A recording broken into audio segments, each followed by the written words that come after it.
Kita sebenarnya belum sampai ke level Piala Dunia. Iya, belum layak. Belum layak sebenarnya. Tapi yang pasti Clifford akan selalu berada di bayang-bayang Sintayong. Clifford di bayang-bayang Sintayong? Betul. Kenapa? Karena Sintayong ini sebenarnya mengakhiri masa jabatannya husnul khotimah. Bahkan saya sempat didoxing gitu kan habis-habisan. Iya, viral banget itu. Sehari bisa 3.000 WhatsApp, 3.000 telepon. Akhirnya ganti nomor? Enggak, saya nggak ganti nomor. Kalau Tommy Welly ganti nomor. Saya bilang kalau ada yang bisa membuktikan saya ikut dalam pertemuan itu, dan kalau memang pertemuan itu ada, 1 tahun saya inapkan gratis di Hotel Mandarin pakai duit saya.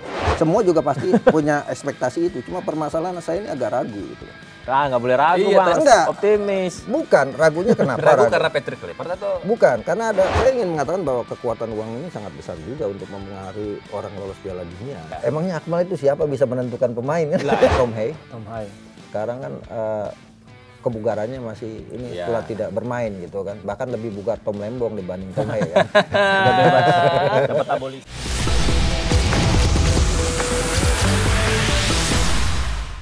Jadi Bang Roy, ini kita mau menghadirkan sosok yang dicari-cari netizen selama ini, Bang Roy. Ya, siapa dia ya? Siapa dia? Dan kita hadirkan spesial di Sikat Tipis. Ya, kita sambut ya. Akmal Marhali. Bang Akmal, kabar Bang? Baik. Ini jenderal yang hilang ini. Jenderal yang hilang. Mana ya? Kita ngeliat di ini dia nih. Kudeta senyap, hilangnya 3 jenderal. Di depan ada Arya Sinulinga, di kirinya ada Bung Towel. Sebelahnya ada Akmal Marhali. Bintang 4, Bang. Bintang 7 saya. Dia jenderal bintang apa? Bintang 3 nih, legend apa? Jenderal penuh ini. Bintang 7 pusing. Gokil. Mana Di sebelahnya siapa? Sebelahnya ada Arya Sinulinga. Oke, ini bintang berapa nih? Bintang 4. Oke, ini panglimanya kayaknya ini. Arya Sinulinga bintang 5. Oh, bintang 5 dia. Akmalnya bintang 4. Sebelahnya Towel bintang 3. Oh, di bawah Bang Di bawah. Kalau kata di judul ini kudeta senyap, hilangnya 3 jenderal. Emang beneran hilang, Bang Akmal? Enggak sih. Saya emang nggak kemana-mana, tapi ada di mana-mana gitu. Asik. Artinya ada di sini. Ya? Artinya ketika saya dicari-cari berarti kan mereka merindukan komentar-komentar saya gitu kan.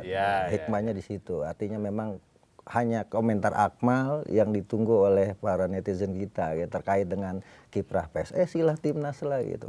Tapi memang benar ketika Sintayong nggak ada jadi sepi, nggak komentar lagi Bang Akmal. Wah itu nggak benar juga, orang saya setiap saat di Instagram saya ada gitu, acara-acara di sejumlah media juga ada gitu. Cuma kudeta aja kawan-kawan itu. Gitu. Oke. Tapi kerasnya kok berkurang Akmal? Lah kan kalau bicara keras tidak keras kan tergantung persepsi gitu kan. Ya kan kita tidak kemudian orang yang bicara keras, apakah kerasnya itu ada maknanya atau tidak kan kadang-kadang ada orang yang keras saja gitu kan. Tapi isinya nggak ada gitu kan. Nah, kan kita biasa untuk menyampaikan satu hal dengan dengan cara-cara yang baik gitu kan. Apabila kita menyampaikan pendapat gitu dengan cara-cara yang bijaksana kan gitu kan. Bijaksana dan bijaksono gitu. Ya. Masalah sekarang misalnya kok dianggap era Sintayong sepi sekarang ramai sekarang sepi. Itu kan juga tergantung media juga gitu kan. Ya, barangkali media punya pilihan-pilihan dalam memberitakan atau mengangkat tema-tema yang diperbincangkan kan. Tidak semua sepak bola, masalah Indonesia kan bukan cuma sepak bola, apalagi kemarin lagi ramai kerusuhan ya kan, lagi ramai resapel kabinet gitu, ya ketutup gitu. Mungkin kan gitu. Tapi sebenarnya ngekritik Patrick Kluivert juga, Gerard Vandenberg juga dikritik juga sebenarnya. Jadi kritik itu setengah dari penyelesaian masalah, setengah lagi kerja keras gitu kan, dan itu yang harus kita ingat sama-sama. Jadi jangan pernah berhenti mengkritik itu. Kalau sekarang misalnya Tuhan aja mau dikritik loh gitu. Sholat tadi bijak terus ya, Bro ya. Sholat istisqa itu bagian demonstrasi manusia atau makhluk hidup kepada Tuhan. Allahumma ghithna gitu kan. Jadi kalau manusia nggak mau dikritik, ya mereka bisa melebihi Tuhan kan seperti itu. Kalau misalnya netizennya bilang, iya, tapi kok kritik ke Sintayongnya lebih banyak, Patrick Kluivert kok dikit. Mungkin masalah rentang waktu. Sintayong kan 5 tahun. Ya kan berakumulasi terus dari awal sampai akhir karirnya semua orang membicarakan Sintayong. Patrick Kluivert kan baru seumur jagung gitu kan. Jadi pastinya ke depan ketika hasilnya tidak begitu maksimal, makin seperti bola salju semakin tinggi pasti tekanan. Tapi yang pasti Kluivert akan selalu berada di bayang-bayang Sintayong. Kluivert di bayang-bayang Sintayong. Betul. Kenapa? Karena Sintayong ini sebenarnya mengakhiri masa jabatannya husnul khotimah.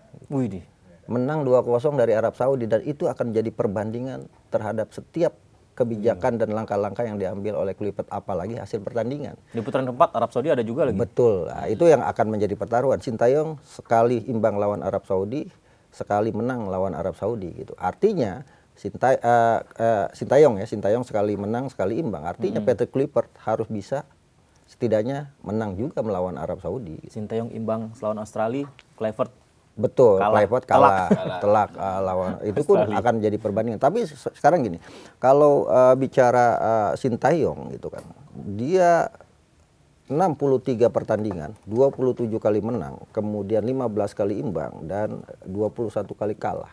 Totalnya rata-ratanya adalah 49,3%.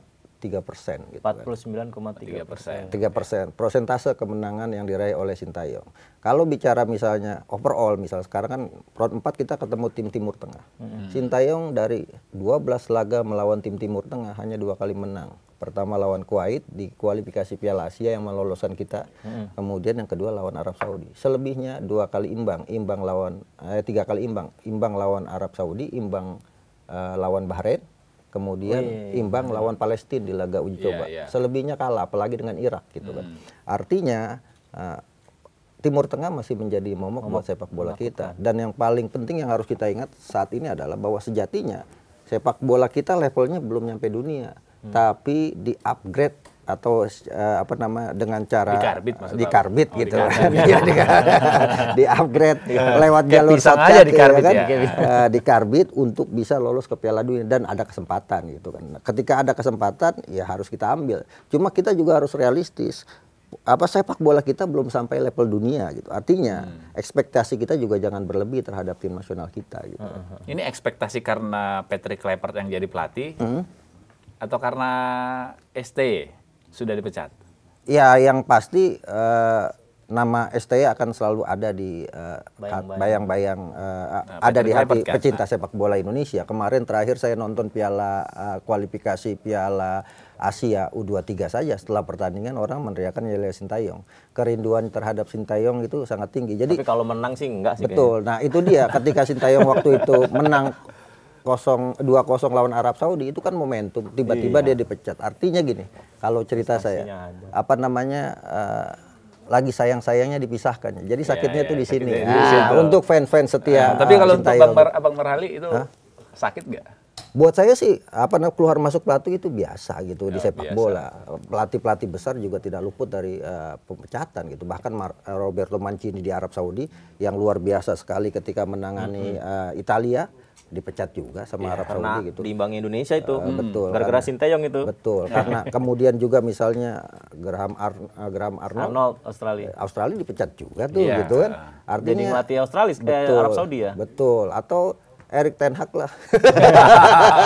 Iya kan dipecat juga gitu kan. Dari MU dipecat, Leverkusen dipecat juga. Artinya sepak bola resultan saat ini memang mengedepankan hasil dan itu konsekuensi yang sekarang harus diterima oleh Patrick Kluivert. Sekali gagal maka siap-siap untuk mendapatkan kritikan dari penggemar sepak bola. Bukan siap-siap dipecat. Ya harus siap juga gitu kan. Kan kita nggak tahu kan umur, jodoh, rezeki dan nasib kita atau tim nasional kita gitu. Ada 4 hal yang tidak bisa kita prediksi kan. Bang, ini saya mewakili netizen Indonesia. Asik. Ini warganet nih berdua. Ada di komentar-komentar nih. Tadi ada 3 jenderal tadi ya, yang mengkritik kok sekarang jadi diam gitu. Tuduhannya kan begitu kan. Ada yang bilang gini, Bang. Ini janjian kontraknya habis katanya.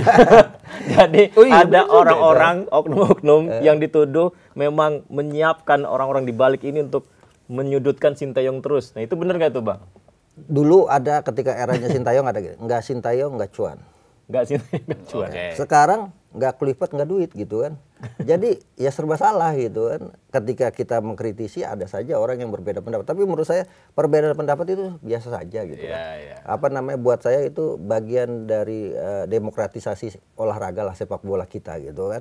Bahkan saya sempat didoxing loh gitu kan, habis-habisan. Viral banget itu. Sehari bisa 3.000 WhatsApp, 3.000 telepon. Akhirnya ganti nomor? Enggak, saya enggak ganti nomor. Kalau Tommy Welly ganti nomor. Bang Arya Sinulinga ganti nomor. Kalau saya enggak. Sampai kemudian mau lebaran, ternyata nomor saya dipakai jaminan pinjol-pinjol itu. Astaga.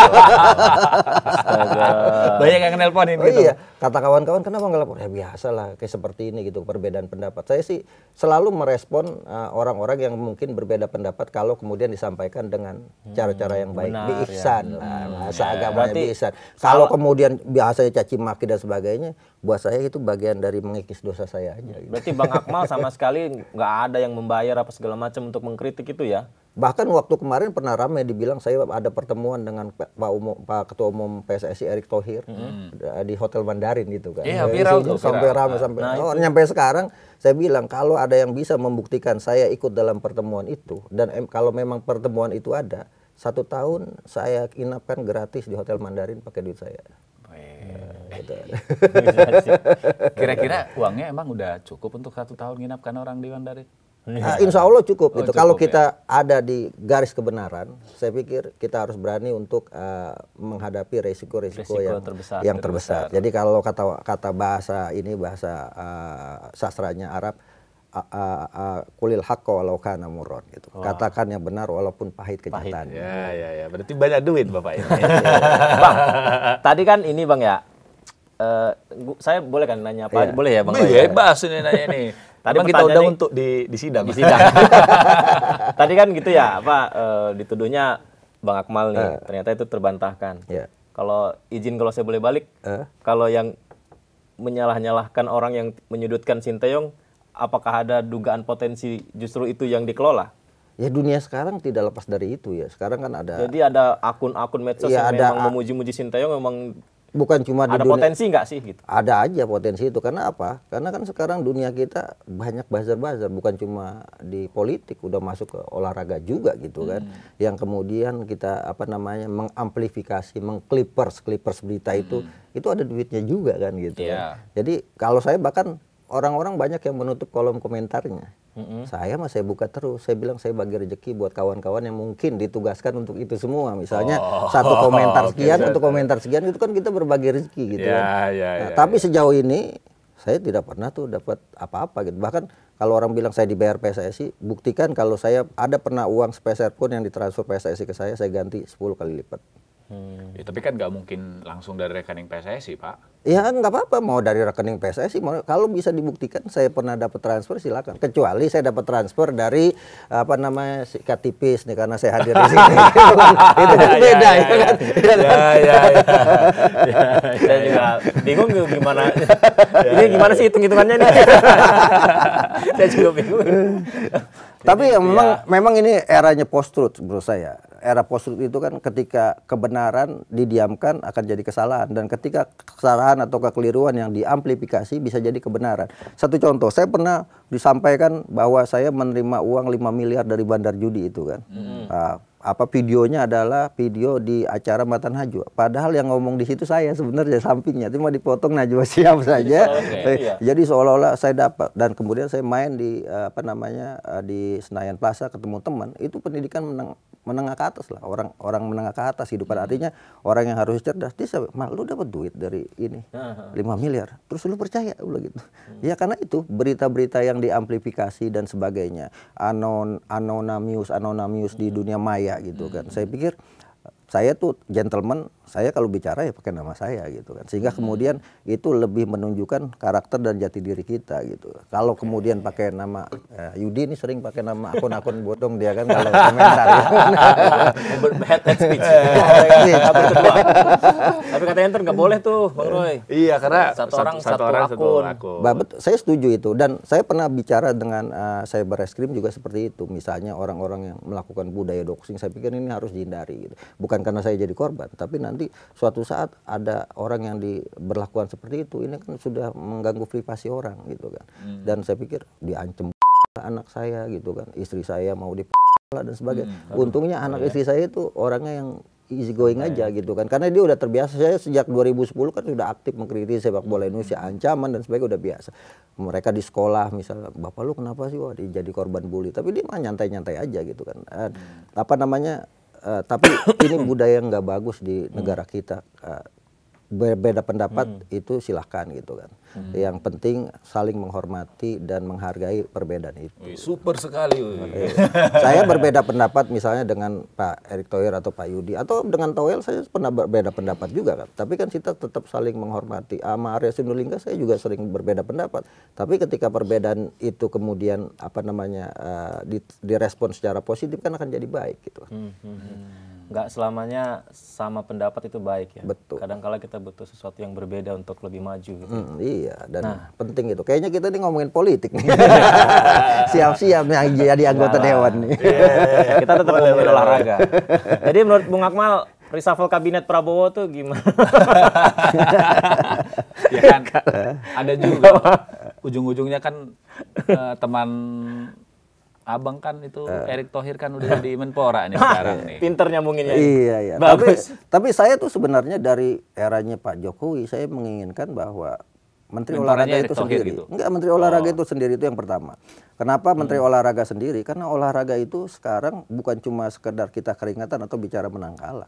Tapi olahraga itu alat diplomasi bangsa di mata internasional gitu kan. Hanya ada dua momen di mana bendera Indonesia dikibarkan dan lagu kebangsaan dinyanyikan kan. Kunjungan kepala negara sama kita ketika berjuara di event olahraga. Tidak itu agenda-agenda lain atau kegiatan-kegiatan lain tidak ada. Artinya apa? Betapa besarnya peran olahraga untuk sebuah negara gitu. Betapa terhormatnya olahraga untuk sebuah negara. Artinya ini penting. Saya berharap Menpora itu ya udah khusus Menteri Olahraga saja gitu kan. Nomenklaturnya diganti, ternyata sama Pak Prabowo nggak diganti juga gitu kan. Ada pemudanya juga dan apa namanya, ini kan akhirnya agak sedikit bias. Dan menurut saya awalnya kan 4 orang yang pengen jadi Menpora disebut-sebut itu kan. Ada Putri Komarudin, ada kemudian Taufik Hidayat, ada Raffi Ahmad, ada Moreno Suprapto. Tapi yang jadi justru Pak Erick Thohir gitu kan. Tapi secara, saya harus akui, secara passion, secara network, secara pengalaman, Pak Erick memang di situ tempatnya gitu. Daripada yang 4 tadi. Betul. Apa Presiden Inter? Betul, Presiden Inter, DC United, Oxford, kemudian apa namanya dia Asian juga Game. jadi ketua panitia Asian Games. Ditambah lagi kalau bicara internasional dia pernah jadi ketua Komite Olimpiade Indonesia, dia anggota IOC, dia juga anggota kehormatan di FIBA basket gitu kan. Dia punya jaringan, bahkan kemarin langsung diucapin oleh Gianni Infantino gitu kan. Artinya networknya sangat luas. Ditambah lagi basicnya atau latar belakangnya adalah pengusaha. Kita butuh Menpora yang punya basis pengusaha. Karena apa? Karena ke depan yang harus didorong adalah sepak bola industrinya gitu kan. Kalau kita lihat sekarang kan Menpora itu kelasnya kelas sudra di pemerintahan. Ya kan? Level 4 anggaran cuma 2,9 triliun untuk 73 cabang olahraga. Artinya sangat kecil sekali gitu kan. Nah ini yang menjadi problem. Dulu zaman-zamannya Pak Harto kita itu Raja Asia Tenggara. Asia Tenggara dulu ya. 1977 sampai 1997 kita nomor 1 terus SEA Games. Sekarang kita udah nomor 3. Ya kan? Terakhir kita jadi juara umum 2011. Itu pun saat jadi tuan rumah gitu kan. Kemudian Asian Games kita juga terakhir ya bagus 2018 kita Asian Games. Padahal 1962 kita runner up loh, nomor 2 di Asian Games. Berarti memang ada yang perlu dibenahi ya di. Ada yang harus dibenahi dan yang paling penting juga harus dibenahi sekarang adalah pembinaan menurut saya. Kita jangan kemudian selalu mengambil jalan shortcut dengan penaturalisasian. Saya dari awal orang yang tidak begitu setuju dengan penaturalisasian. Tapi tunggu dulu, Erick Thohir kan yang bawa banyak naturalisasi ke timnas. Iya, artinya kan ini kan artinya ada pembinaan yang tidak berjalan menurut saya gitu kan. Nah, naturalisasi kan yang terjadi bukan cuma di sepak bola, basket juga ada, kemudian cabang-cabang lain juga ada gitu kan. Nah, artinya ada problem di sana ketika orang mengatakan bahwa dia adalah warga negara Indonesia, punya darah Indonesia, tapi undang-undang kita Undang-Undang Kewarganegaraan menyebutkan kalau mau jadi warga negara Indonesia tinggal 5 tahun berturut-turut atau 10 tahun tidak berturut-turut. Sekarang yang kita lakukan adalah lewat jalur istimewa gitu kan. Jalur istimewa di mana dia dianggap berjasa kepada negara. Nah ini amat ironis menurut saya. Ini pesan saya juga buat Pak Presiden Prabowo gitu kan. Nah, dulu Susi Susanti Alan Budi Kusuma itu ketika dia sudah mempersembahkan Olimpiade dia belum menjadi warga negara Indonesia, baru mendapat surat keterangan warga negara Indonesia bahwa kemudian baru di eranya Gus Dur dia kemudian mendapatkan sertifikasi atau pewarganegaraan Indonesia. Artinya dia sudah memberikan kebanggaan kepada negara, sudah berjasa kepada negara, tapi prosesnya lama. Sekarang dalam waktu singkat aja kita udah hampir 40 misalnya di jalur sepak bola, belum di jalur basket, belum di jalur lainnya. Nah, apakah mereka kemudian itu sesuai dengan undang-undang? Apakah mereka tidak berpaspor ganda? Karena itu pertanyaan. Ya, itu pertanyaannya. Masalahnya kan yang buat itu banyak adalah di eranya Erick Thohir. Sebagai ketua umum PSSI. Walaupun dimulai sebenarnya sejak eranya Pak Nurdin Halid, Pak Iwan Bule untuk naturalisasi yang ini ya. Atau kalau kita ke ujung ke depan ketika mulai ke Christian Gonzalez ya eranya Pak Nurdin Halid gitu. Nah ini Bang Akmal nggak takut nih udah jadi Menpora, jangan-jangan nanti semua naturalisasi pemain olahraga kita. Makanya kita kasih catatan buat Pak Erick Thohir sebagai Menpora bahwa pembinaan harus dikedepankan, kompetisi setiap cabang harus dikedepankan. Pak Erick Thohir bukan lagi bicara tentang sepak bola, tapi dia harus sudah bicara semua olahraga karena dia sekarang Menpora. Ya justru itu makanya tadi kita bilang. Artinya pembinaan itu yang harus dilakukan, sentra-sentra pembinaan. Sekolah Ragunan sekarang udah nggak ada, ya kan? Digusur. Ya kan? Kalau kemudian sentra-sentra itu dibangun di Indonesia Barat, Indonesia Tengah, Indonesia Timur, kemudian proses memverifikasi SDM kita di mana mereka punya bakat, saya pikir itu akan jadi jadi momentum untuk kebangkitan kejayaan olahraga Indonesia. Dulu zaman Pak Harto ada istilah memasyarakatkan olahraga, mengolahragakan masyarakat. SKJ 88 tuh kan waktu masih ingat. Hampir pernah ya. Bapak saya ngasih tahu, zaman Bapak ada begini gitu. Ya kan? Saya kan Gen Z. Betul. Sekarang susah kita berolahraga kan. Mau jogging, yang paling mudah adalah jogging. Itu pun udah banyak asap gitu kan. Bahkan sekarang trennya pedal malah kan ya kan ya. Tapi memang di dalam undang-undang keolahragaan ada 3 olahraga yang harus jadi perhatian Menpora. Olahraga pendidikan, olahraga rekreasi, dan olahraga prestasi gitu. Jadi Pak Erick Thohir ke depan sudah tidak lagi bicara hanya sebatas sepak bola, dia harus bicara bagaimana membangun olahraga Indonesia secara utuh untuk mengangkat harkat martabat bangsa kita di mata internasional. Kalau seandainya nanti misalnya ada program atau dicetuskan nih bahwa bakalan banyak atau naturalisasi di bidang-bidang yang lain, misal Bang Marhali standing point-nya gimana? Ya, jelas menolak. Saya bahkan pernah bilang ke Komisi 10, kita harus meninjau undang-undang kita tentang kewarganegaraan. Apakah kita tetap memakai kewarganegaraan tunggal atau kita pakai dui kewarganegaraan. Sebagai contoh, kita tidak boleh kemudian membeda-bedakan dalam penanganan hukum. Archandra Tahar, kita ingat waktu mau menjadi Menteri Energi, sudah mau dilantik akhirnya batal. Kenapa? Karena dia punya paspor Amerika.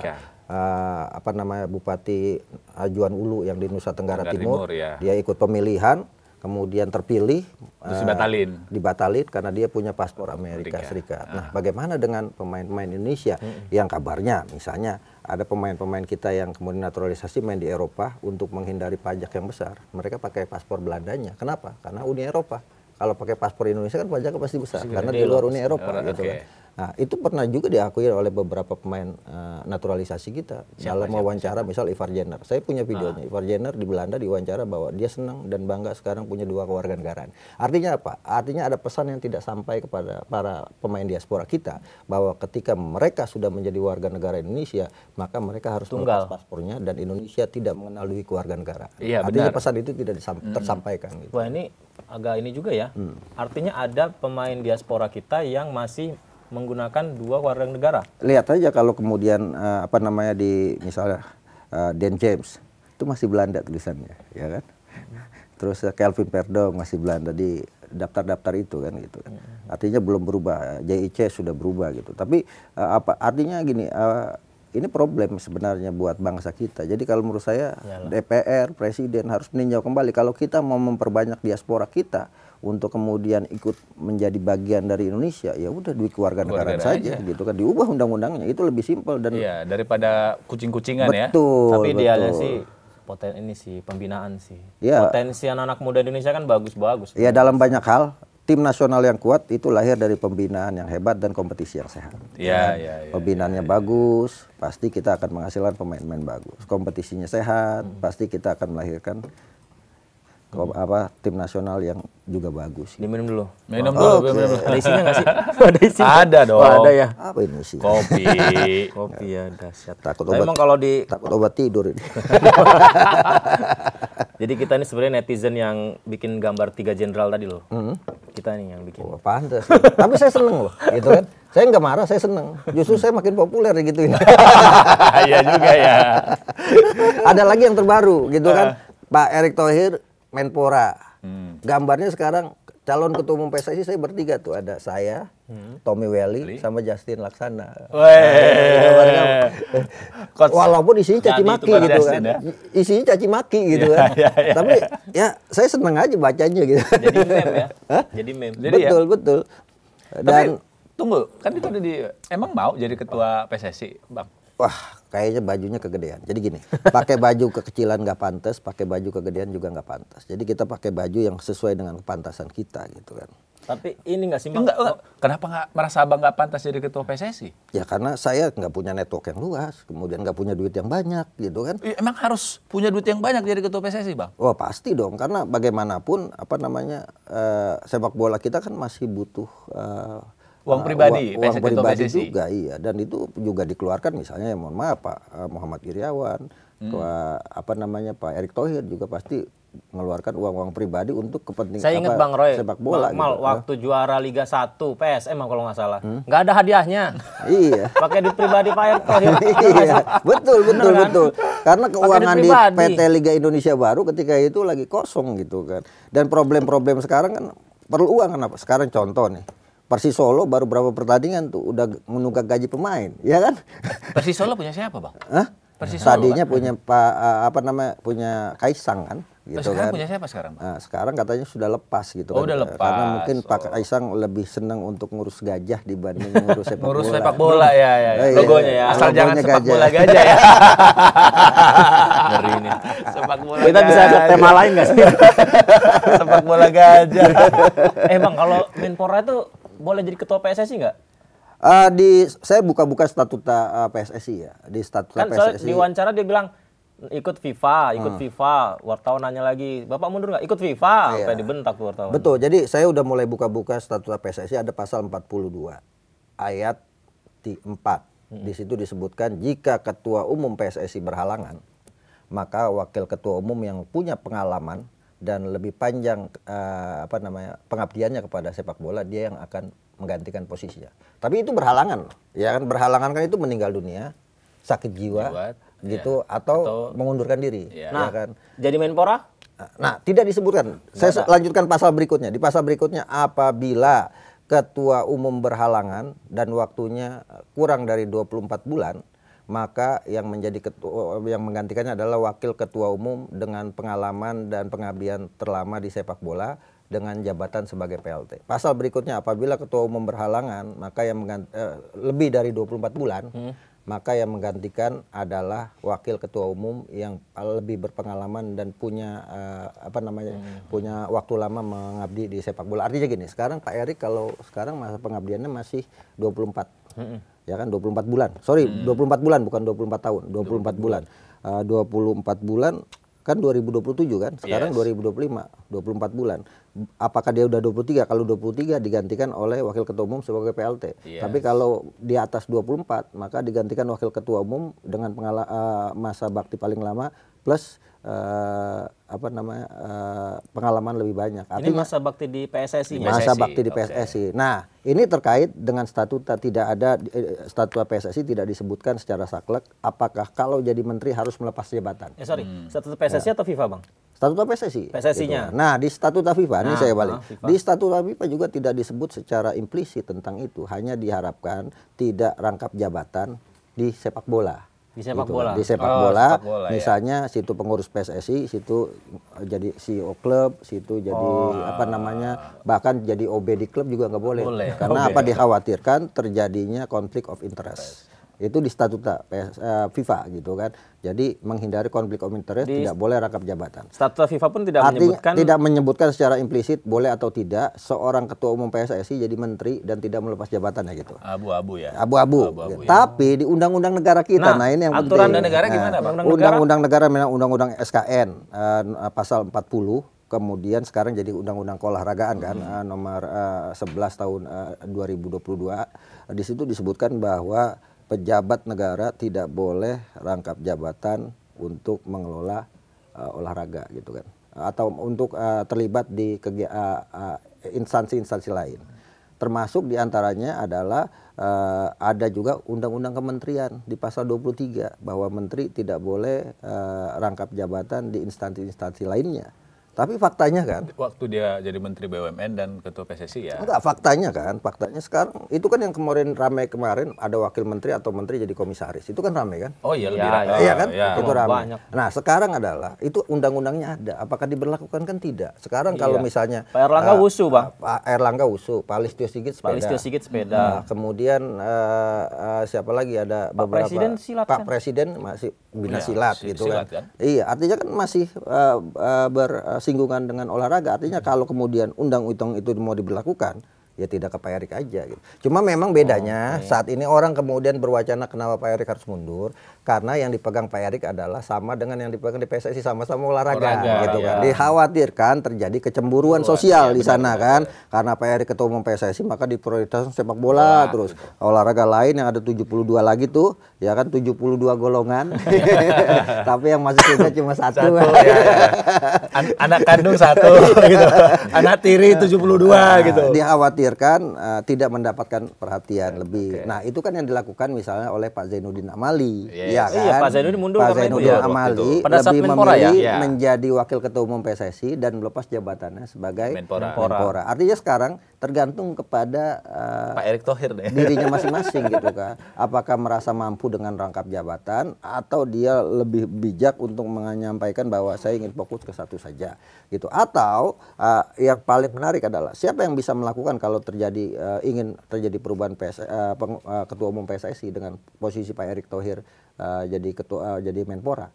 Ya anggota Kongres PSSI, anggota PSSI. Apakah dia merasa nyaman dengan Pak Erick jadi Menpora? Atau merasa nanti Pak Erick tidak fokus mengurus PSSI gitu kan. Nah, anggota PSSI bisa kemudian menyampaikan itu untuk misalnya terjadi pergantian. Kan itu semua sudah diatur dalam statuta PSSI. Kalau gitu kan. kongres luar biasa itu syaratnya apa, Bang?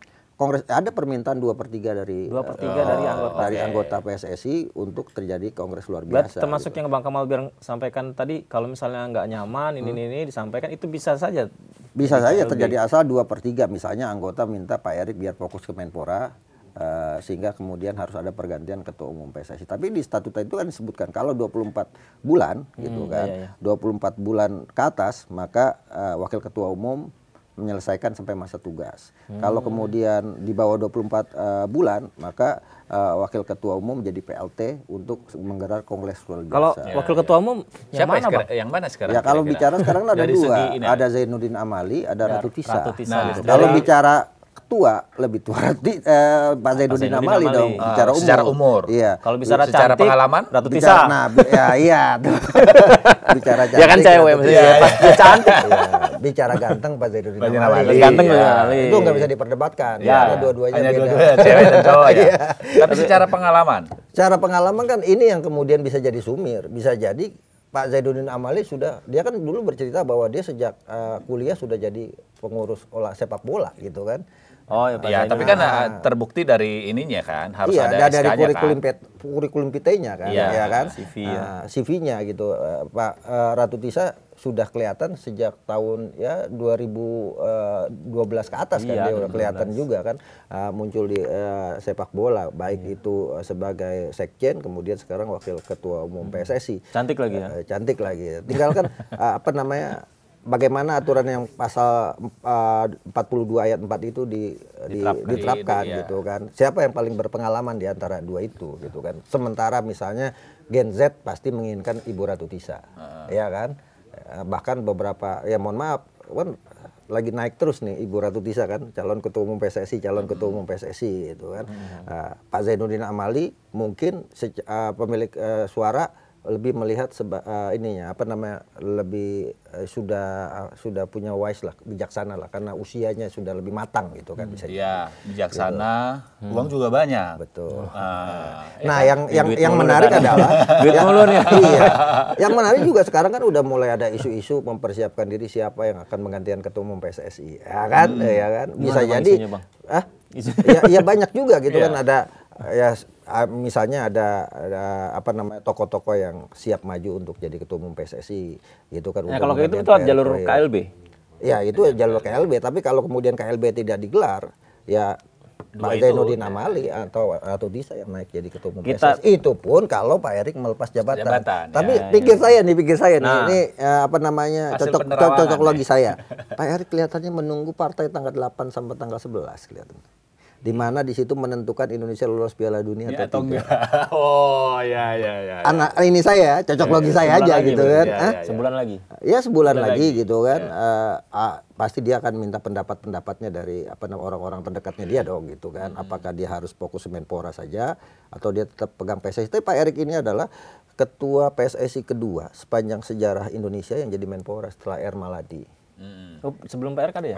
Ada gitu kan. Tadinya saya berpikir kalau Putri Komarudin yang jadi akan jadi wanita pertama jadi Menpora gitu. Ya. Taufik Hidayat jadi Olimpian pertama Menpora. Moreno Suprapto pembalap pertama. Raffi Ahmad selebritis pertama jadi Menpora ya kan. Akmal Maharali komentator pertama. Bukan, Akmal Maharali itu yang tadi hilang itu, jenderal pertama. Jenderal hilang pertama yang ditemukan di lubang buaya. Tapi nunggu sampai itu pertimbangannya karena kenapa takut nggak fokus gitu nunggu sampai kualifikasi putaran 4 itu? Ya mungkin kan ini waktunya dekat. Karena ini kan wacana-wacana pasti muncul kan, ramai kan, sekarang aja udah ramai. Banyak orang mempertanyakan Pak Erik harus melepas jabatan karena yang dipegang sekarang bukan cuma sepak bola tapi seluruh olahraga gitu kan, dengan PR-PR yang sangat besar. Salah satu PR-nya adalah bagaimana membangun komunikasi dengan PBPB. PBPB ini kan lagi ramai. Ya kan, terkait Permenpora nomor 14 tahun 2022 pasal 16 ayat 6 di mana ketua KONI, pengurus KONI, KONIDA baik di provinsi, kota madya maupun kabupaten tidak boleh digaji oleh negara. Nah, kalau mereka tidak digaji oleh negara, siapa yang menggaji mereka? Ya kan, kalau tidak digaji bagaimana bisa menjalankan program? Ini kan problem. Dan akhirnya kemarin kan sempat di akhir-akhir jabatan Pak Dito Aritejo kan ramai itu di rapat KONI kan. Iya, ramai. Semua pada marah gitu. Artinya ini, Pak Erick Thohir sebagai Menpora ini harus melihat ini sebagai satu masalah untuk kemudian merangkul semua PBPB. PBPB ini kan pengurusnya apa namanya senior-senior semua kan. KONI aja Pak Marsiano, ya kan tokoh-tokoh senior. Artinya kalau tidak bisa merangkul senior, ini kan akan jadi problem bisa perang ini nih. Betul. Perang pengaruh ini. Kalau olahraga yang banyak betul. Itu salah satu PR lagi misalnya bagaimana supporter away ini yang tidak diizinkan dalam waktu 3 tahun bisa segera dieksekusi untuk kembali bisa dinikmati sepak bola oleh seluruh kalangan gitu, bukan cuma hanya tuan rumah. Kenapa? Kan 3 tahun banyak yang mempertanyakan, ada nggak surat FIFA-nya? Ya kan, larangan away itu. Sementara PSSI menyatakan ini larangan dari FIFA gitu kan. Sampai kemudian sempat di Bali dipertanyakan sama kawan-kawan itu semua.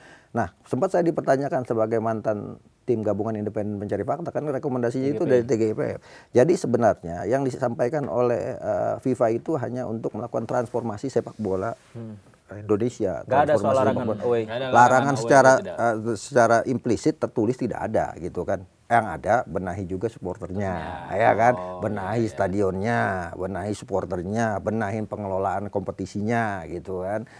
Sehingga itu yang diminta oleh FIFA ketika bertemu dengan Presiden Jokowi pasca tragedi Kanjuruhan.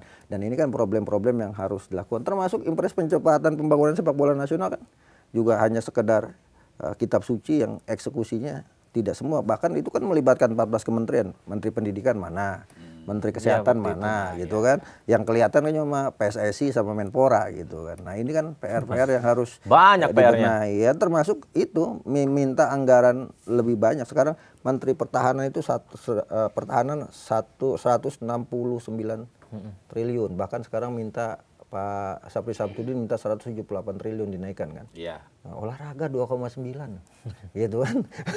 Berapa banyak cabur ya? Padahal olahraga ini alat diplomasi paling ampuh loh. Kayak kemarin misalnya rusuh-rusuh. Ketika kemudian didiplomasikan dengan sepak bola, pada main bola di jalanan, adem-adem aja gitu. Di luar negeri ketika ada konflik, misalnya Irak dengan apa namanya dengan Israel misalnya, atau kan jalurnya diplomasinya sepak bola, banyak kejadian football for unity. Gitu. Iya. Ada juga tuh kan yang perang saudara gara-gara sepak bola. Betul. Jadi damai kan. Betul, yang bibir betul. Drogba itu. Iya, jalur Gaza saja yang nggak aman ketika main bola semua tidak tidak mempermasalahkan perbedaan dia orang Israel atau orang Palestina kan gitu. Iya.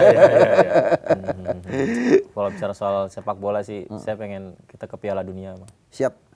Semua juga pasti punya ekspektasi itu. Cuma permasalahan saya ini agak ragu gitu kan.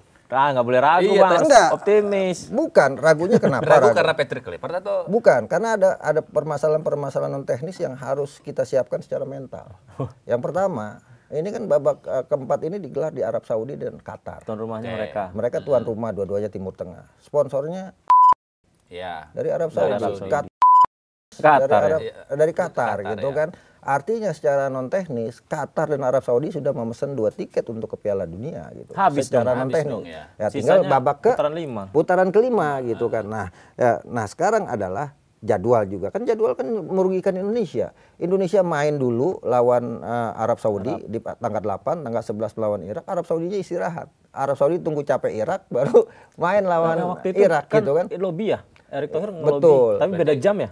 Beda jam saja yang akhirnya terjadi perubahan gitu. Nah, ini yang jadi problem. Yang kedua, non teknisnya lagi kan wasitnya juga dari Kuwait ya kalau nggak salah. Kuwait, Abdullah Al-Jamali gitu kan. Dan ini harus diprotes sama PSSI. Bagaimanapun walaupun dia beda negara dengan Arab Saudi, kulturnya sama-sama Arab gitu. Jazirah Arab ya? Dia bisa ngomong pakai bahasa Arab, orang Indonesia nggak bisa ngomong pakai bahasa Arab. Bisa ada alat komunikasi tertentu dengan menggunakan bahasa Arab yang mereka saling paham, kita tidak paham gitu kan. Nah, ini yang harus menurut saya Pak Erick Thohir ini harus ngeluarin bikin Sebelum ke situ, surat. semua ini disengaja, Bang? Apa? Semua ini disengaja berarti? Iya, kan sekarang sepak bola itu kan tuan rumah, tiket sponsorship itu semua emang diatur tuh. ya kan kita tahu Arab duitnya aja nggak berseri gitu. Iya. Berarti sepowerful Erick Thohir pun nggak mempan ya. Sepowerful Pak Erick Thohir, sedekatnya dengan Gianni Infantino, bahkan kantor FIFA-nya ada di sini, Sudirman, samping-sampingan dengan kantor LIB, nggak bisa untuk lobby. Artinya ya kita harus mengatakan, saya ingin mengatakan bahwa kekuatan uang ini sangat besar juga untuk mempengaruhi orang lolos Piala Dunia gitu kan. Nah, dan kita uang juga tidak, uang mungkin bisa diusahakan, tapi juga pemain kan juga kualitasnya juga harus disiapkan. Dan secara itu, walaupun sekarang misalnya kita dengan Arab Saudi, 14 pertemuan dengan Arab Saudi kita sekali menang kemarin sama Sintayong 2-0 lewat gol Marcelino, 2 kali imbang. Imbang pertama adalah Sintayong juga, imbang yang kedua adalah ketika eranya Hamka dan Hamka Hamzah ketika main di Malaysia, pelatih Arab Saudi ketika itu perang Raikat, kita menang, sisanya kita imbang 2 kali, sisanya kita kalah. Lawan Irak dari menang ya? Iya. Nggak pernah menang kan dari lawan Irak? 9 pertemuan kita nggak pernah kita pernah menang 2 kali, tapi itu tahun 1968 ketika kualifikasi Olimpiade. Plus yang terakhir di tahun 2000 Piala Kemerdekaan. Tapi kan yang dikirim Irak ketika itu bukan tim utama gitu kan. Nah, belakangan kan kita 3 kali kalah lawan Irak kan. Kita kalah 3-1 di Piala Asia, kita kalah 5-1 di kualifikasi, di GBK kita kalah 0-2. Irak ini kan lebih dekat kepada Eropa karena Persia kan badan besar dan sebagainya. Ini adalah problem. Tapi kan ya nggak ada yang tidak mungkin sebenarnya di sepak bola. Tapi saya ingin mengajak kita realistis gitu kan. Realistisnya adalah bahwa kita sebenarnya belum sampai ke level Piala Dunia. Iya, belum layak. Belum layak sebenarnya. Tapi FIFA dan publik dunia menginginkan Indonesia lolos. Karena Indonesia apa? Pasar sepak bola paling besar loh. Apalagi Piala Dunia digelar di Amerika, Kanada, ya kan, yang mainnya jam 5 subuh, jam 8 pagi. Orang Indonesia kan lebih milih bolos dibanding Kerja. Lebih memilih nonton bola dibanding Daripada kerja kan kerja, gitu kan. ya. Dulu waktu saya kecil misalnya ada Mike Tyson main tinju itu semua orang bolos tuh. Ya, Ya kan ya, untuk ya, nonton. ya. Betapa kita passion bolanya olahraganya sangat tinggi apalagi ini. Makanya kita ada potensi untuk itu. Saya sih di sinyal-sinyal ada harapan sebenarnya, tapi harapan saya tidak terlalu mau ekspektasi tinggi misalnya masuknya Adidas sebagai sponsor kita nantinya. Ya kan bagaimanapun Adidas kan kekuatan dunia. Ya. Kan. Terusnya kantor ya barangkali Arab Saudi bisa melobi dengan duit, Pak Erik juga bisa melobi Gianni Infantino kan. Tapi kan kebijakannya kan sekarang adalah untuk kualifikasi Piala Asia kan ke AFC. Iya kan, lebih banyak perannya di AFC. Bukan pusat langsung ya. AFC kan presidennya dari Bahrain. Bahrain agak kecewa karena kita kalahkan dan gagal ya kan. Itu dendam ini, dendam. Itu faktor non teknis. Jadi menurut saya adalah kita juga harus realistis gitu kan. Kita punya harapan untuk bisa lolos, tapi kita harus realistis, jangan sampai kemudian ketika kita gagal kita ngamuk-ngamuk gitu kan. Tapi kan tunggu, itu kan kualitas pemain kita dengan natural yang sekarang kan udah jago-jago. Kenapa sih Seri A, Verdong, kenapa Bang bilang belum layak di Piala Dunia? Itali betapa timnya tidak bagus pemain-pemainnya, pernah nggak lolos Piala Dunia? Iya nggak lolos sih. Iya kan? Iya. Iya kan, Belanda. Iya. Ya kan? Betapa bagus mainnya, nggak lolos Piala Dunia, Piala Eropa juga nggak lolos. Artinya kan lolos tidaknya tidak amat tergantung dengan apakah pemain ini hebat dan sebagainya, tapi bagaimana tim ini punya kesolidan yang baik. Dan ini masih ada problem di tim nasional kita. Transisi dari era Sintayong ke Patrick Kluivert kan masih dalam proses coba-coba nih kan. Jadi kan gaya bermain STY dengan gaya bermain Kluivert itu kan berbeda. STY kan staying power, counter attack ya. Tunggu kemudian ditunggu lengah gas. Sementara Patrick Kluivert ball position lebih banyak kan. Berapa kali kemarin kita bahkan lawan Lebanon 81% penguasaan bola. Itu dikritik juga itu. Iya, tapi kan ball sekarang banyak, betul. Gol ada.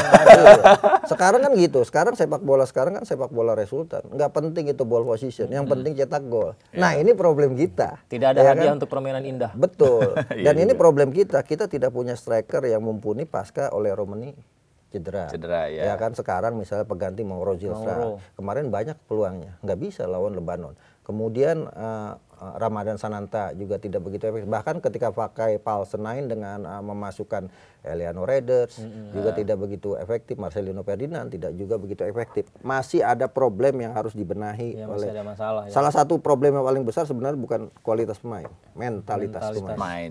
Mental juara itu kan yang dibutuhkan. Menarik juga ya Bang Akmal ya. Meskipun Arab Saudi diuntungkan ya dengan mereka udah menyiapkan segala macam.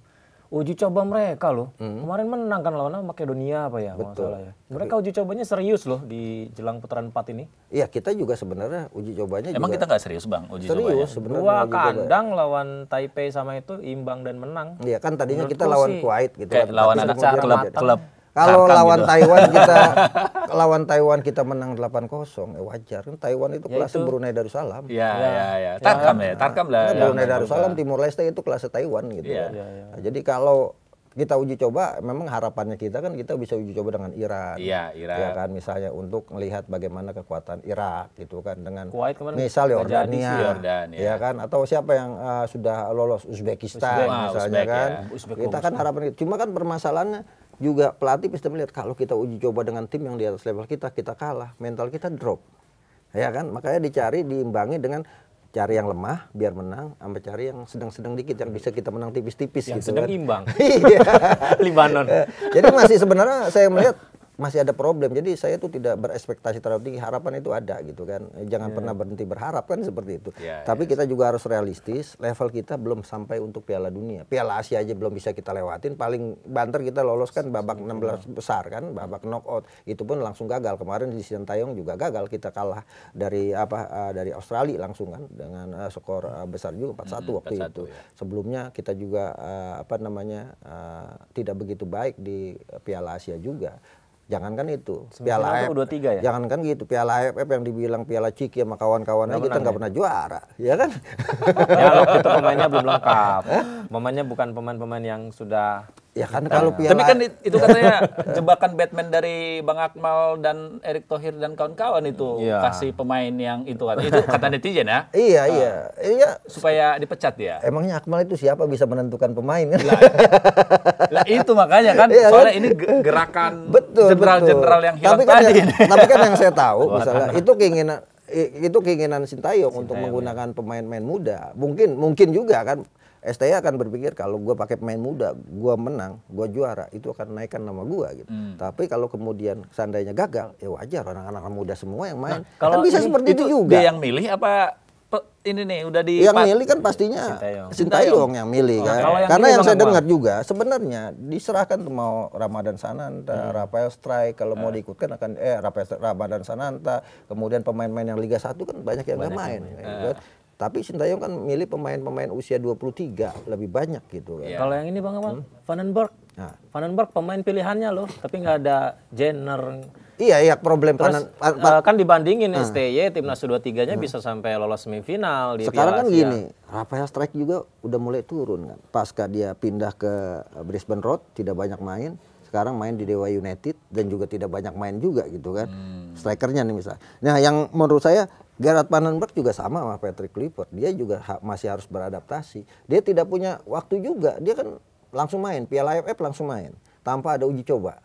Ya kan? Ya, kita harus lihat juga secara objektif. Waktu zaman Coach Sintayong, pelatnas dulu di mana? Di Korea Selatan. Maksudnya kenapa Vandenberg tidak memanggil Marcelino? Nah, ini dia problemnya. Ini yang saya mau kritisi gitu kan. Kenapa kita tidak pakai skala prioritas?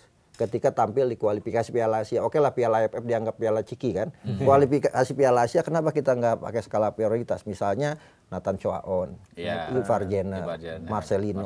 Toh Justin Hubner nggak dimainin juga sama Patrick Kluivert di uji coba melawan Lebanon dan melawan China Taipei gitu. Kenapa dia tidak dimasukkan ke tim kualifikasi Piala Asia? Karena menurut saya di tim kualifikasi Piala Asia itu tidak ada leaders di sana yang punya kematangan gitu. Andaikan di belakang ada Justin Hubner, kan?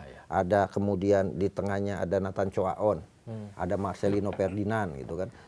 Bahkan ada pemain yang usia 21 kita Mauro Zylstra atau Emiliano Renders, Emiliano Jonathan, ya kan? Emiliano Jonathan atau bagus itu kan? Dia kan harusnya kemarin kan mainnya juga di Indonesia, ditaruh di sana aja dulu skala prioritas, gitu kan? Karena apa? Target kita lolos Piala Asia, gitu kan? Sementara yang ini uji coba, gitu kan? Kenapa itu tidak digunakan? Itu kritik saya, gitu kan? Padahal kita masih punya pemain-pemain yang punya potensi untuk melawan Korea Selatan dengan dengan mentalitas yang lebih baik, dengan kualitas yang lebih baik. Sebenarnya kan sejak kita imbang lawan Laos itu udah tanda tanya besar kita nggak bisa lolos.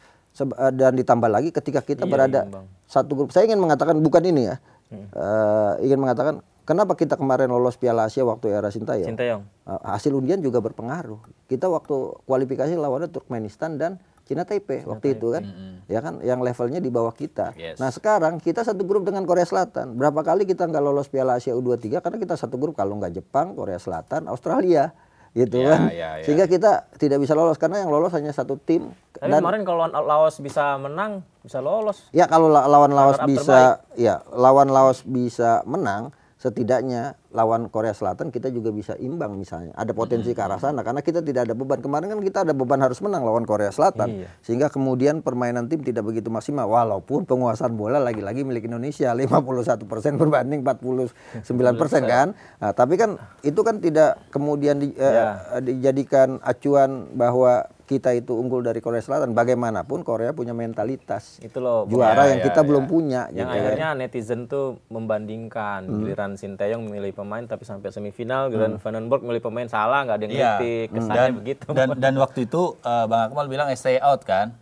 Nah kalau ini Vandenberg out nggak? Saya kan bilang stay out kemarin itu kan ketika sudah 5 tahun kita tidak ada legacy yang kita dapatkan. Kalau ini masih diampuni gitu ya. Ya kan? Nah, sekarang masih seumur jagung gitu kan. Sekarang kita harus tahu nih targetnya Vandenberg ini U23 apa. Kan kita belum tahu kan. Nggak ditanya Bang, kan apa? Punya teman banyak. Ya salah satu targetnya kan sebenarnya lolos Piala Asia U23 gitu kan. Cuma juga kita harus lihat juga persiapannya juga tidak begitu Dia termasuk nggak panjang ya, Bang, ya? Nggak panjang. Dia kan datang langsung main. Cuma latihan 2-3 kali langsung main.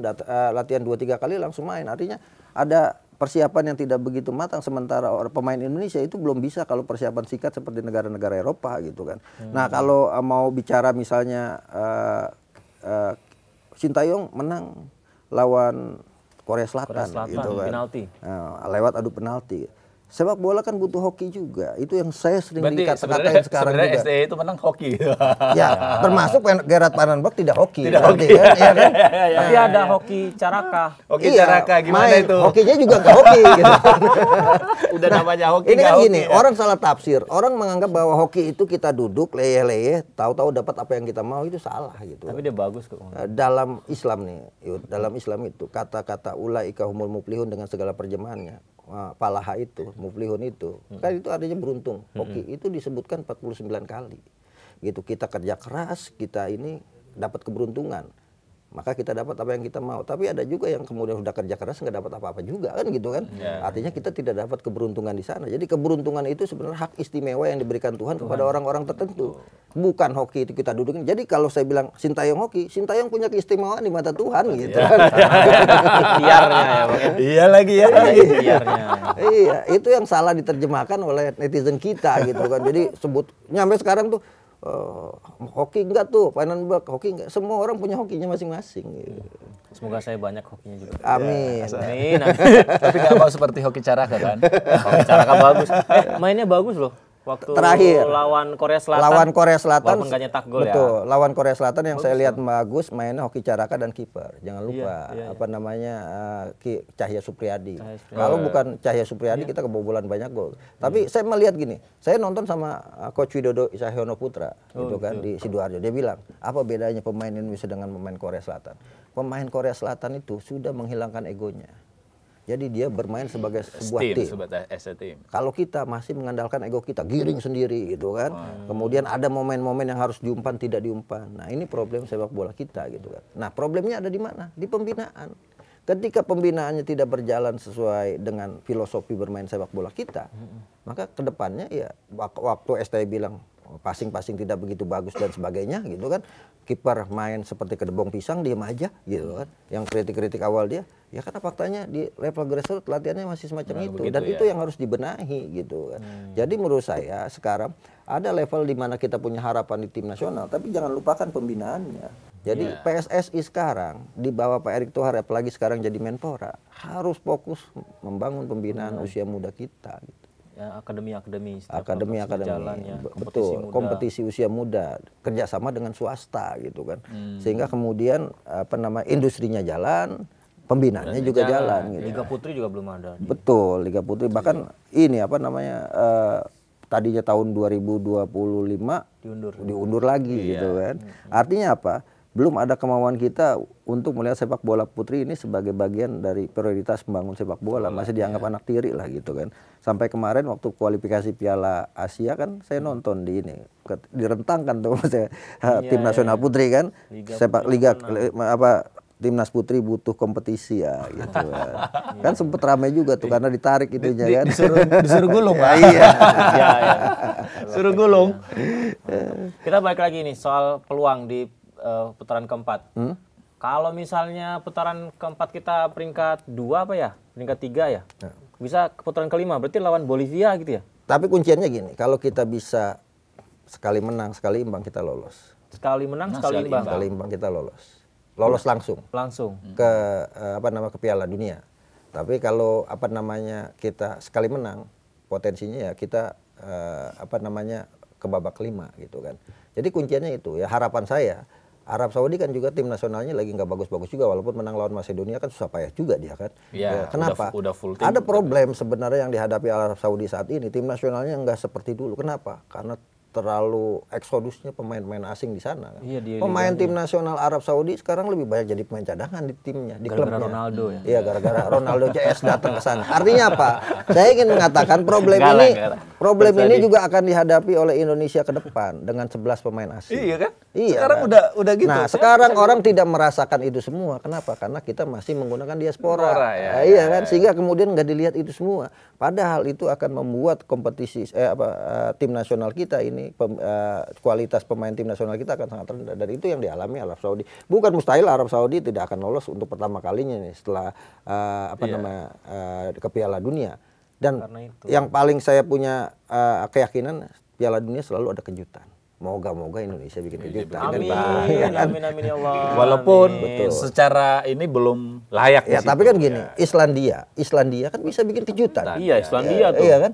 Lolos ke Piala Dunia. Artinya potensi itu ada juga di Indonesia gitu. Bisa tahan Arab Saudi. Irak juga tidak begitu bagus belakangan kan, hanya menang 1-0 lawan Thailand di final Piala King Cup kan itu kan. Dan ada potensi juga dengan perubahan yang ada saat ini. Iya, dengan potensi pemain yang ada saat ini, ya ada potensi kita bikin kejutan. Saya ingin mengatakan bahwa tim nasional kita saat ini dari komposisi pelatihnya itu adalah yang termewah sepanjang sejarah PSSI. Sekarang ini ya. Iya, dengan nama-nama yang sangat besar. Jangan dari Patrick Kluivert loh, dari atas dong. Johan Cruyff, Jordi Cruyff sebagai konsultan teknis. Ada Patrick Kluivert, ada kemudian Gerard Vandenberg, ada Denis Lazard, terus ada Alexander Wade sekarang, kemudian di komposisi pelatih ini Frank Kempen, ya kan, di U20. Mewah sekali. Pemainnya juga yang termewah sepanjang sejarah Indonesia gitu. Saya jadi teringat 1938 kita lolos Piala Dunia dengan nama Hindia Belanda. Fenomenanya bersama sama sekarang. Oh, berarti ini nanti kayak ya kan, dulu pelatihnya Van Mastenburg dari Belanda. Belanda juga. Pemain-pemainnya banyak kan keturunan Belanda semua kan waktu itu kan. Lu jangan-jangan itu yang dicontoh. Cuma siapa Nasir dan juga Pemain aslinya berapa? Nasir pemain aslinya cuma 3. Selainnya adalah pemain-pemain benar-benar Jan Patiwael gitu kan. Dan 1938 nyanyi lagu Tanah Airku juga ya? Artinya apa? Ada kesamaan antara sekarang dengan antara sekarang dengan 1938. Ya moga-moga cocok logi ini berlaku gitu kan. Penerawangan ada sejarah yang berulang. Di timnas kita ada pemain Serie A Italia, ada pemain Ligue 1, Eredivisie. Jangan lupa juga Super League. Iya, ada pemain Indonesia. Ada pemain Persib, jangan lupakan itu. Liga 1 pemain Persija, ada pemain Persija dan ada anak dewa. Berarti kalau menang Arab Saudi imbang lawan Irak lolos kita. Lolos. Piala Dunia World Cup. Cuma permasalahan kan bebannya ada di kita karena kita main 2 kali berturut-turut kan. Arab Saudi nunggu kecapean aja. Arab Saudi nunggu Indonesia capek dulu lawan Irak, dihajar sama ketemu Arab Saudi ketemu Indonesia, kemudian ketemu Irak, tunggu Irak kecape, dihabisi sama Arab Saudi kan gitu kan. Pengaturan ini. Sayangnya emang saya tuh tadinya berharap ini home away biar biar dapat ya. Ataupun kalau mau dimainkan di tempat netral gitu kan, entah itu di Korea, entah itu di Jepang gitu kan, atau di Australia, sehingga kemudian netralitasnya kelihatan. Ini kan di Timur Tengah gitu kan. Dan satu-satunya negara yang bukan dari Timur Tengah peserta babak 4 besar Indonesia. Tadinya ya kalau mau hitungannya Indonesia satu-satunya negara yang bukan di round 4 Indonesia aja tuan rumah dua-duanya itu kan. Iya. Tapi permainan Kluivert ini udah kebaca belum sih? Maunya di timnas tadi gimanain tuh udah tahu? Saya belum melihat ya karena selama ini 2 pertandingan terakhir lawan lawan Cina Taipei dan lawan Lebanon kan komposisi berubah-ubah. Iya makanya. Artinya Patrick Kluivert masih mencari komposisi terbaik walaupun untuk pos-pos tertentu sudah kelihatan gitu kan. Dari belakang 3 Dari back. belakang misalnya 4 kelihatan kan dia mainkan 4 back sekarang. Dari belakang kelihatannya posisi Martin Paes ini akan diambil sama Emil Audero. Kemarin di Liga Serie A Cremonese dia main 9 save. 9 save dia. Iya kan Kiper terbaik of the week. Iya, sementara kan problem dari Martin Paes jarak jauh ke Amerika ke Arab Saudi kan misalnya gitu. Itu kan bisa jadi problem gitu. Artinya kemungkinan posisi kapten pasti Jai Inces sudah pasti. Cuma permasalahan pendampingnya nih. Ada Rizky Ridho, bahkan kemarin dijadikan Kevin Dix sebagai bek tengah. Iya kan? Iya kan? Kevin Dix. Kemudian Kevin Perdon dijadikan gelandang. Iya kan? Artinya apa? Artinya masih banyak mencari-cari Patrick Kluivert komposisi terbaik untuk menghadapi round 4. Bukan pakemnya yang dia mau seperti itu ya? Pakem permainannya iya kan? Pakem permainan yang diinginkan iya. Dia pakai 4-3-3 kan, 4-2-3-1 lah gitu kan. Dia pakai pola itu dengan 4 back sejajar untuk menghadapi Arab Saudi dan juga Irak yang secara kualitas dia punya punya kecepatan dan punya kemampuan untuk membuka ruang kan. Pakai 4 back. Itu udah kelihatannya nanti di round 4 akan pakai 4 back. Sebelumnya kan pakai 3 kan gitu. Ya. Nah, itu sudah. Kemudian tengah-tengah yang kelihatan Joy Paulo Pesci. Sementara misalnya Tom Hay. Sekarang kan kebugarannya masih ini setelah tidak bermain gitu kan. Bahkan lebih bugar Tom Lembong dibanding Tom Hay kan. Udah bebas, dapat abolisi. Karena kemarin salah selamat datang Tom Hay gitu kan. Netizen kita salah, Tom Lembong yang dijamin selamat datang ke Persib. Bisa aja tuh, Bisa aja Bapak. Ya jadi itu kan Eliano Raiders ya kan. Juga kan akan kelihatan ketika dia main di Eropa dengan main di Indonesia kan akan sedikit berubah gaya bermainnya. Itu pun akan jadi problem dan bahkan dia akan bergantian main di Persib juga karena Persib punya 11 pemain asing. Itu kan juga akan jadi problem buat dia. Egy Maulana Fikri, Ricky Kabuaya juga berbagi peran. Artinya gini, sebulan ke depan ini kita berharap tidak ada pemain yang cedera. Ragnar tuh fit belum ya? Dan Ragnar belum fit juga kemarin nggak main juga kan, masih nggak main 2 kali ini. Diragukan katanya. Betul. Iya, Belum lagi ya oleh Romeni yang Oleh kalau Romeni, kita itu sebut udah sekarang pasti. dia 4 pertandingan 3 gol. Ya striker yang paling diharapkan bisa bisa berkontribusi banyak. Emiliano Juga. bagus Bang ya. Marcelino belum main juga. Marcelo belum main. Eliano Raiders ya kan dia bagus ketika melawan Taiwan. Oh iya. Iya kan? Ketika melawan Lebanon nggak Ya, bisa apa-apa nggak bisa juga. apa-apa, ya. Kemarin muncul nama Emiliano Jonathan itu juga. Oh, Emiliano Jonathan di 2 pertandingan dia menunjukkan kelas tapi sebagai seorang pemain individual. Saya belum melihat dia bermain sebagai sebuah tim gitu kan. Oke, secara individu dia gocek dari sayap gitu kan pergerakannya. Tapi secara tim dia belum menemukan chemistry. Berapa kali crossing-crossingnya tidak begitu sampai kepada Mauro Zilstra, ke Ramadan Sananta. Karena lawannya gitu kan. baru CNTP dan Libanon ya. Betul, ditambah usianya kan masih muda 21 tahun. Artinya belum matang, iya kan dari Utrecht. Sama juga Mauro Zilstra kan berapa kali tuh bola disundul nggak kena atau tidak bola-bola crossing tidak bisa dimaksimalkan untuk jadi gol gitu. Jadi kan sekarang problem sepak bola kita selain mental fisik juga kan. Ditambah lagi main di Timur Tengah yang panas. Ya kan, pemain kita rata-rata dari Eropa. Ini problem ini. Tapi stadionnya ada AC katanya. Ya stadionnya, emang kita main bolanya di stadionnya, kan mainnya di lapangannya. Kalau capek usah ini. Jadi sekarang tugas PT Clipper adalah tidak lagi mengedepankan ball position dan sebagainya, karena ekspektasi orang adalah ya sepak bola resultan, mengedepankan hasil. Kalau kita acaranya mau menang, ya kita harus cetak gol lebih banyak dari lawan kita. Yes. Ya. Penting ada waktu, masih ada waktu. Semoga ini dimaksimalkan dan kita tahu caranya ya. Solusi buat ngatasin Indonesia lawan Arab Saudi, lawan Irak, tinggal menang imbang. Betul. Tapi lagi-lagi ada juga berita terbaru adalah kita hanya dapat jatah 10% tiket penonton. Oh, di kandang sana? Di sana dari kapasitas sekitar 35.000 kita hanya dapat 3.000. Kan Bang Akmal sendiri yang bilang doa orang terzolimi itu selalu dikabulkan. Ya, bisa. Semoga itu bisa terjadi dan saya pikir potensi kejutan ada kan, gitu kan. Kalau istilahnya ya an-nasu mudabbir wallahu muqaddir. Manusia berusaha, Tuhan yang menentukan. Nah, yang penting kita usaha untuk bisa bikin kejutan di babak keempat. Saya TGPF itu kasus Kanjuruhan. Saya dan itu selesai kerjanya cuma 10 hari waktu itu. Selesai SK-nya tanggal 4, selesai tanggal 14 sudah selesai dan sudah diserahkan sama Jokowi. Nah, kalau misal mafia ini terkait dengan Satgas Mafia Bola. Ada Satgas Mafia Bola Kepolisian yang dipimpin oleh Pak Irjen Asep Adisweri yang sekarang jadi Kapolda Metro Jaya. Ada Satgas Mafia Bola Independen yang dipimpin oleh Marwar Sirait. Saya ada di situ gitu. Kalau mau bicara mafia bola masih banyak dan masih ada gitu kan. Kerjanya apa ini? Kerja mereka apa ini? Udah nggak kerja lagi apa gimana itu? Apa? Kerja sih masih tetap komunikasi dan masih ada yang dikerjakan. Tapi sekarang kan intensitasnya untuk di Liga 1 ya sudah agak menurun setelah adanya pasca PAR. Pasca masuk PAR, potensi match fixing itu agak sedikit menurun. Tapi itu potensinya terjadi biasanya di fase-fase krusial 5 pertandingan terakhir. Ya kan? 5 pertandingan terakhir yang secara indikasi ada potensi ke arah itu. Tapi kan kita tidak kemudian menjustifikasi bahwa itu terjadi, harus ada investigasinya dulu gitu kan.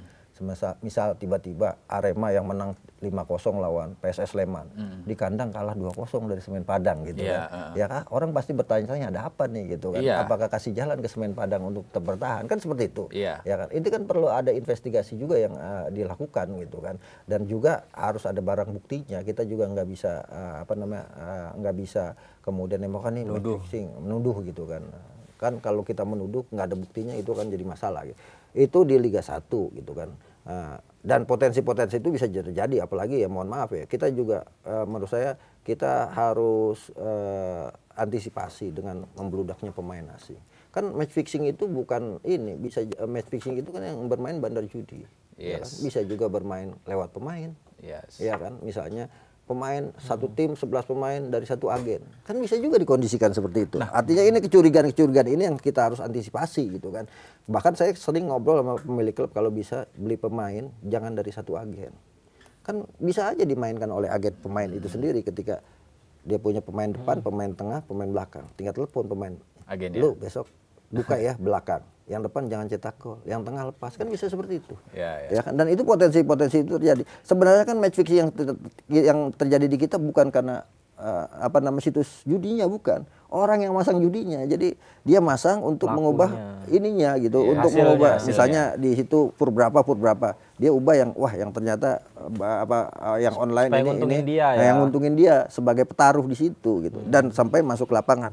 Kemudian yang kedua misalnya Liga 2 itu juga masih bahaya gitu kan. Masih ada ya misalnya dalam tanda kutip istilahnya adalah match setting. Ada tim-tim tertentu yang sudah dipersiapkan untuk lolos dan sebagainya. Nah, itu kan sering Betul. Dan itu kan fenomena itu masih ada. Apalagi Liga 3. Jual beli pertandingan masih ada. Saya kemarin sebenarnya mendapatkan bukti konkret Liga 3. Gitu kan. Ada beberapa yang saya laporkan karena yang bisa menyidikkan kepolisian. Gitu kan, untuk kasus-kasus itu gitu. Cuma akhirnya tidak ada pengakuan, tapi tidak ditemukan barang bukti yang bisa kemudian masuk ke ranah pengadilan gitu kan. Nah, tapi kan sebenarnya ada kasus-kasus sebelumnya juga yang sebenarnya bisa kita angkat gitu kan. Cuma kan sekarang lagi-lagi konsentrasi kepolisian kan tidak cuma di di sepak bola juga. Nah, ini yang menjadi problem, saya pikir gitu. Nah, mumpung lagi ngobrol di sini, ini asik juga kalau sekarang kepolisian dalam tanda kutip ya citranya lagi tidak bagus gitu. Ya kan, pasca kemarin kerusuhan ya kan. Presiden juga rencana reformasi kepolisian gitu. Saya dulu waktu zamannya Pak Tito Karnavian, saya sama pasca 212 itu kan. Iya, 212 ya. Sama ya, itu. Pasca 212 terus ada kejadian di Irian Jaya. Saya sama Najwa Shihab ngadep sama Pak Tito. Pak, mau nggak citra polisi naik? Gimana caranya? Bikin Satgas Mafia Bola, tanggepin yang main-main di bola gitu kan. Nah, sekarang saya mau ngomong itu juga gitu kan di sini kan. Ini kalau kemudian polisi ingin kemudian lebih dekat kepada masyarakat pasca problem-problem yang terjadi termasuk tragedi Kanjuruhan. Yang pertama kawal sepak bola kita, kalau perlu tangkap tangan orang-orang yang bermain kotor di sepak bola kita, OTT gitu kan. Kalau KPK bisa, kejaksaan bisa, polisi juga harusnya bisa untuk kasus ini karena gampang sekali. Yang kedua adalah mengawal dibukanya supporter away. Ini kan bisa bagian dari pendekatan sosiologis lewat sepak bola polisi dengan masyarakat gitu kan, dan ini bisa menciptakan citra yang baru buat masyarakat. Jadi udah boleh lagi supporter away, polisi mungkin dibatasi, misalnya yang masih rawan Persija Persib dibatasi, tidak boleh semua, tapi perlu dicoba misalnya hanya ketika Persib jadi tuan rumah lawan Persija, setidaknya 100 supporter Persija bisa datang ke Stadion Gelora Bandung Lautan Api dengan dikawal oleh Boboto dan Pampel, datang, pulang dan pergi. Nanti giliran tandang balik Persija tuan rumah, Persib coba 200 ya kan. Habis itu lama-lama kan itu sambil dibangun kemudian budaya untuk saling asu atau datang dan jaga gitu kan. Datang supporternya, jaga kawannya kan seperti itu. Berarti hashtag jaga kawan ini. Harus ada ini ya. Jaga Indonesia. Jaga Indonesia kan, sekarang jaga kawan nih. Boleh. Save our supporter. Save our supporter. Save our soccer. Save our country. Oke, Sayang waktu kita terbatas, pengen banget ngobrol panjang lebar sama Bang Akmal. Siap, nanti kapan-kapan kita ngobrol lagi. Karena sepak bola tidak cukup 2 kali 45 menit kan. 2 kali 24 jam juga tidak cukup. Hanya tamu yang wajib lapor. Oke, Bang Akmal, sekali lagi terima kasih banyak ya Bang ya. Oke. Nanti Terima kasih banyak ya Bang ya. kita undang lagi ketika Indonesia udah lolos Piala Dunia. Amin. Gua sih optimis bro, optimis. Kita harus membangun optimisme. Harus membangun gitu kan. optimis. Hanya Yang kita bahas ini optimis. orang yang optimis yang yakin dengan kemampuannya. Oke, sekali lagi terima kasih Bang Akmal, terima Oke. kasih Bang Roy. Kita Terima akan kasih berjumpa di episode Sikat Tipis berikutnya. Sampai jumpa.